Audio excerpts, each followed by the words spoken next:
18 জনের ছায়া। এরা সাধারণ অনুপ্রবেশকারী নয়। এদের হাঁটার ভঙ্গি, এদের পিঠে থাকা ভারী কিট ব্যাগ আর হাতে অত্যাধুনিক অস্ত্র সব বুঝিয়ে দিচ্ছিল এরা সাধারণ কোনো চুরির জন্য আসেনি। এদের টার্গেট ছিল ভারতীয় সেনার চোখে চোখ রেখে চ্যালেঞ্জ জানানো।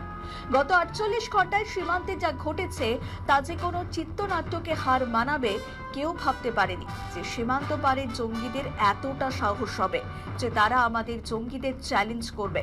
প্রশ্ন হলো, এত কড়া নিরাপত্তার মাঝেও এরকমটা হলো কি করে?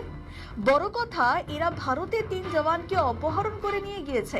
লড়াইটা ছিল অসম 18 বনাম 3, যেখানে সাধারণ মানুষ হলে প্রাণের ভয়ে এরা পালিয়ে যেত। কিন্তু এদের পরিচয় এরা ভারতীয় সেনা, তাই দাঁতে দাঁত চেপে তারা লড়াই করে গিয়েছে। ঘুটঘুটে অন্ধকারেও তারা লড়াই চালিয়ে গিয়েছে। জঙ্গিদের কাছে ছিল প্রি প্ল্যান অ্যাম্বুশ এবং শুধু জওয়ানদের হত্যা করাই তাদের একমাত্র উদ্দেশ্য ছিল না।